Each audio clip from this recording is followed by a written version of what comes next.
नमस्कार दोस्तों, स्वागत है आप सबका बहुत रहा इस अकेडमी में। आज का डेट है 29 जुलाई 2022 एंड डेली के करंट अफेयर्स के हमारे sources Assam Tribune and different other national dailies को हम लोग यहाँ पर रेफ़र करने वाले हैं, जिसका पीडीएफ लिंक आपको नीचे डिस्क्रिप्शन सेशन में बिल्कुल से मिल जाएगा। वहाँ से डाउनलोड ज़रूर से कर लीजिएगा आप, ठीक है। चलिए सबसे पहला यहाँ पे न्यूज़ देख लेते हैं रिगार्डिंग नया एक टूरिज़्म पॉलिसी जो क्या असम गवर्नमेंट ने अडॉप्ट किया है। तो क्लियरली न्यूज़ में असम ट्रिब्यून का देख लीजिएगा, पेज में पहला पेज में ही आपको दिया हुआ है, असम कैबिनेट ने अडॉप्ट कर लिया असम टूरिज़्म पॉलिसी 2022। ना इस पॉलिसी को कैसे फ्रेम किया गया है? एक्चुअली एक वर्ल्ड बॉडी है जिसको हम लोग कहते हैं वर्ल्ड बैंक। उन्होंने ना कुछ कुछ गाइडलाइंस निकाले थे वेरियस कंट्रीज़ के लिए। उसमें ऑफ कोर्स इंडिया ने भी उस गाइडलाइन को माना है और उसको मानते हुए ही इस पॉलिसी को फ्रेम आउट किया गया है। और ऐसा कहा गया है हमारे tourism minister, that is Assam government का टूरिज़्म मिनिस्टर जयंत मल्ला बरुआ जी के द्वारा। ना ओवरऑल वर्ल्ड बैंक ने बोला क्या था, देखो वर्ल्ड बैंक की जो डायरेक्टिव्स थी ना, उसके आधार पर हमें ऐसा टूरिज़्म डेवलप करना है जो क्या सस्टेनेबल इन नेचर हो, जो क्या लोकल एम्प्लॉयमेंट को जनरेट करती हो। जैसे इसके अगर कुछ कुछ फीचर्स हम लोग देख लें तो there is engagement of local people directly as well as indirectly in various tourism endeavours, है ना। मतलब ऐसे आप टूरिज्म पॉलिसी को फ्रेम आउट करो। फॉर एग्जाम्पल अगर मैं बोल रहा हूँ गुवाहाटी के कामाख्या रीजन में टूरिज्म को प्रमोट करना है, राइट, तो सर वर्ल्ड बैंक का डायरेक्टिव था ना, ऐसे होना चाहिए जिससे कामाख्या के जो रीजन में लोग रह रहे हैं ना, उनको तो फ़ायदा हो, डायरेक्टली भी हो सकता है या फिर इनडायरेक्टली भी हो सकता है। डायरेक्टली कैसे होगा भाई? सोचो आपने अपने घर में एक कमरा को खाली रहता है आपका, तो आपने उसको बोल दिया होम स्टे में लगा देने। मतलब टूरिस्ट जो आएगा आपके घर में ठहरेगा, एक दिन का आपको 1,000 रुपया दे रहा है ना, तो 30 दिन का 30,000 रुपये हो गया क्या? नहीं। हाँ, मैं ये नहीं बोल रहा हूँ दैट हर रोज़ आपका रूम फुल बुक रहेगा, बट स्टिल यार कुछ तो मिलेगा ना, है ना। वही चीज़ यहाँ पे बोला गया है दैट लोकल पीपल, जिससे वहाँ पर एक तो डायरेक्टली भी फ़ायदा मिल सकता है, जैसे अगर आप होम स्टे स्कीम्स को लॉन्च करें, तो इनडायरेक्टली भी फ़ायदा मिल सकता है। जैसे सोचिए आपका वहाँ पर सोचो वहाँ पे कुछ क्योंकि टूरिज्म को डेवलप करेगा तो ऑफकोर्स इंफ्रास्ट्रक्चर एक्टिविटीज़ भी डेवलप होंगी। आप एक इंजीनियर हो तो आपको वहाँ पे नौकरी भी मिल सकता है। तो ये क्या है ना, इनडायरेक्ट फ़ायदा हुआ, समझ रहे हो बात। और ये फ़ायदा वहाँ के लोकल कम्युनिटीज़ को होना चाहिए, जो क्या ऑफकोर्स असम गवर्नमेंट भी यही सोच के इस टूरिज्म पॉलिसी को फ्रेम आउट उन्होंने किया है, right. Next, focus on coordination between tourism as well as transportation sector. जैसे अगर टूरिज्म को प्रमोट करोगे तो क्यों ना हम लोग ट्रांसपोर्टेशन सेक्टर के साथ कंपैक्ट एक साइन कर ले। इससे क्या होगा दैट अगर बोला है दैट चलो भाई श्रीमंत शंकर देव जी से रिलेटेड जो जो आसाम में स्ट्रक्चर्स है उनको हम लोग एक सर्किट बना दे रहे हैं, ठीक है। तो उस सर्किट के हिसाब से क्या अगर ट्रांसपोर्टेशन सेक्टर से भी आप कोऑर्डिनेट किए हुए हैं तो आप नहीं बोल सकते दैट हाँ भाई आपको एक पैकेज दिया जा रहा है, फॉर एग्जांपल 3,000 रुपये का पैकेज, आप इस पर सब्सक्राइब करो तो आपको जितने सारे स्ट्रक्चर्स है throughout Assam, from upper Assam to lower Assam to different region, हम लोग वो सारे रीजन्स आपको घुमाएंगे, ठीक है। तो एक पैकेज हो गया ना, तो इससे ट्रांसपोर्टेशन सेक्टर का भी फायदा हो रहा है और ओवरऑल उस रीजन में टूरिज्म भी डेवलप कर रहा है। बट टूरिज्म के साथ साथ जो है ना, ऐसे बहुत सारे बिजनेसेस को आप प्रमोट कर सकते हो। फॉर एग्जांपल आप अगर टी टूरिज्म को प्रमोट करो कितना अच्छा होगा। सो गाइस, जैसे मैं टी टूरिज्म की बात कर रहा था, तो अगर हम लोग टूरिज्म, नॉर्मल टूरिज्म के साथ साथ टी के टूरिज्म को भी प्रमोट करें तो क्या होगा ना, दैट टी से रिलेटेड जितने सारे मेजर स्पॉट्स है उसको तो प्रमोट किया ही जाएगा, बट साथ ही साथ टी की ब्रांडिंग भी तो हो जाएगी ना। जितने लोग आएंगे, सोचो नेशनल टूरिस्ट ही हो, इंटरनेशनल टूरिस्ट ही हो, उनको पता तो चलेगा ना दैट हाँ भाई एक ऐसा रीजन है इंडिया का जहाँ पे टी को स्पेसिफिकली फोकस करके उसको as a tourism potential promote किया जा रहा है। तो इसके मतलब पॉजिटिव इसके इम्पैक्ट ही होता है। गोल्फ टूरिज्म को क्यों ना हम लोग प्रमोट कर सकते हैं, क्यों ना हम लोग अच्छे अच्छे मेडिकल इंस्टीट्यूशंस यहाँ पे सेटअप करें, जिससे फ्यूचर में मतलब दुनिया से इंडिया, थ्रू आउट इंडिया से लोग आएंगे। इनफैक्ट बांग्लादेश से भी बहुत सारे लोग आते हैं, क्या नहीं, ठीक है। तो ये सब चीज़ें प्रमोट, एडवेंचर टूरिज्म है ना, बहुत सारे एडवेंचरस स्पोर्ट्स हैं जो कि यहाँ पे खेले जाते हैं, राइट। तो क्यों ना उनको प्रमोट किया जा सके। आप खुद से सोचिए ना, आप असम में बंजी जंपिंग मैंने तो नहीं सुना है, राइट। पैराग्लाइडिंग हाँ कहीं ना बोडोलैंड टेरिटरी उस रीजन में मैंने देखा था, है ना। बट डिफरेंट अदर रीजन्स में भी ये सब ऐसे पोटेंशियल्स है जिनको बहुत ज़्यादा एक्सप्लोर किया जा सकता है, और यही चीज़ें हमें करना भी चाहिए, प्रमोट करना चाहिए प्राइवेट सेक्टर इन्वेस्टमेंट को। इनफैक्ट सरकार भी तो यही कोशिश कर रही है दैट कैसे प्राइवेट सेक्टर इन्वेस्टमेंट को ज़्यादा से ज़्यादा प्रमोट किया जा सके from the domestic and international players through PPP mode. Now national anti doping bill 2021 को पास किया गया, उसी के रिलेटेड यहाँ पे न्यूज़ था। बहुत इंपॉर्टेंट न्यूज़ है क्योंकि GS2 गवर्नमेंट पॉलिसीज से आप इसको डायरेक्टली रिलेट कर सकते हैं, बिजनेस स्टैंडर्ड से ये न्यूज़ एक्सट्रैक्ट किया गया है। देखो एक्चुअली अभी तक जो है ना, अभी बेसिकली एंटी डोपिंग बिल लाने के बाद एक स्टैट्यूटरी दैट इज सरकार के बनाया गया एक फ्रेमवर्क हो जाने वाला है for functioning of National Anti-Doping Agency and National Dope Testing Laboratory in the sports. Now, it also seeks to give effect to United Nations Education, Scientific and Cultural Organization, that is UNESCO का एक international convention against doping है, doping and exports, right.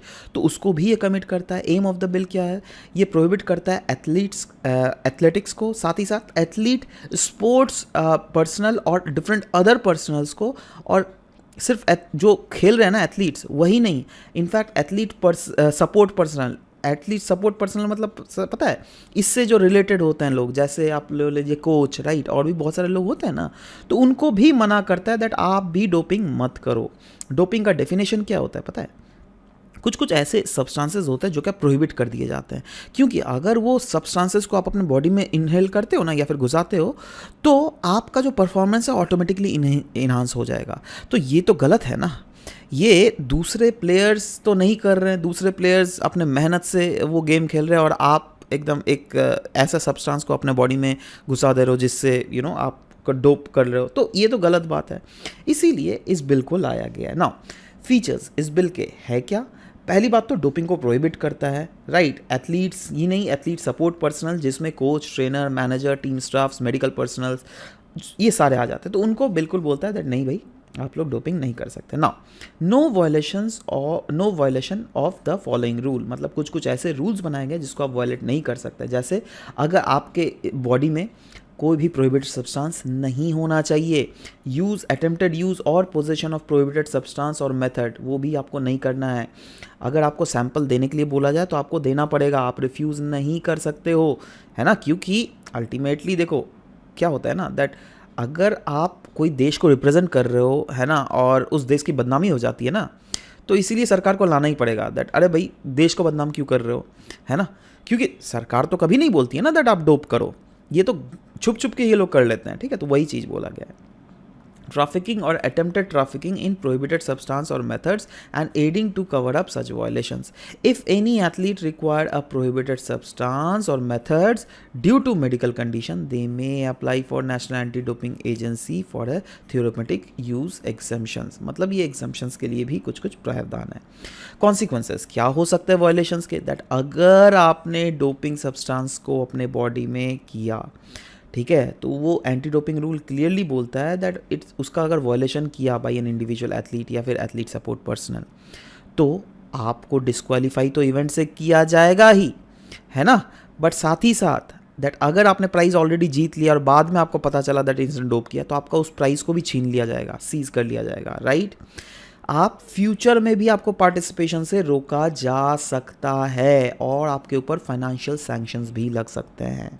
Again आप अगर पूछोगे sir इतना सख्त कानून क्यों भाई, क्योंकि आप अगेन एक देश को रिप्रेजेंट कर रहे हो, उस देश की बदनामी हो रही है ना, है ना, तो इसीलिए इतने कड़े कानून तो होने ही चाहिए। नेक्स्ट इंडियन एक्सप्रेस का न्यूज़ है, बोला गया है इंडिया कुछ ड्रग्स है जिस पे बहुत ज़्यादा शॉर्टेज हमें देखने को मिल रहा है, डोल्टिग्रेविर और नेपिरावाइन ड्रग्स। अब ये सब नाम तो बिल्कुल ही आपको याद नहीं करना है, बट वैसे याद कर लीजिए एक बार, है ना, बट स्टिल आप को जो मेन चीज़ें ध्यान रखने हैं ना वो है एंटी रेट्रोवायरल थेरेपी, क्योंकि इन ड्रग्स का इस्तेमाल किया जाता है एंटी रेट्रोवायरल थेरेपी में, जिससे HIV पॉजिटिव पेशेंट्स के अंदर बेसिकली उनके इम्यूनिटी जो घट जाती है ना, उसके इम्यूनिटी को थोड़ा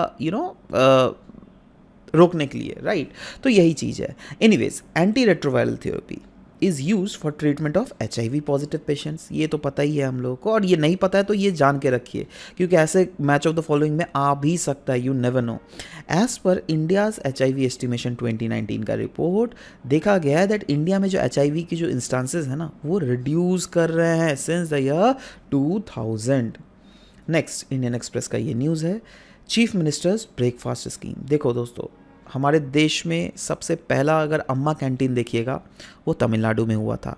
सिमिलरली अभी जो है ना फिर से तमिलनाडु इतिहास रच रहा है, क्योंकि तमिलनाडु ने के चीफ मिनिस्टर के द्वारा एक स्कीम चलाया जा रहा है, तमिलनाडु ब्रेकफास्ट स्कीम।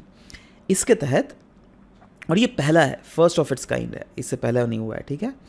इसके तहत बेसिकली क्या होगा ना दैट स्कूल के चिल्ड्रंस को हर वीक में एटलीस्ट 2 दिन मिलेट्स के द्वारा बने हुए फूड सब्सटेंसेस प्रोवाइड करवाए जाएंगे, जिसमें जो भी बना हुआ रहेगा वो 150 से 500 ग्राम तक का ब्रेकफास्ट तो दिया ही जाएगा, बट साथ ही साथ सांभर और वेजिटेबल भी इनको प्रोवाइड किया जाएगा। जिस अभी क्या होता है गवर्नमेंट स्कूल्स में अगर आप देखिएगा तो दोपहर का खाना तो मिलता है, बट इनको अभी इसके थ्रू जो है ना ब्रेकफास्ट भी दिया जाएगा। अब आप खुद सोचिए, अगर ब्रेकफास्ट मिल रहा है, दोपहर का खाना मिल रहा है, कौन नहीं जाएगा भाई स्कूल?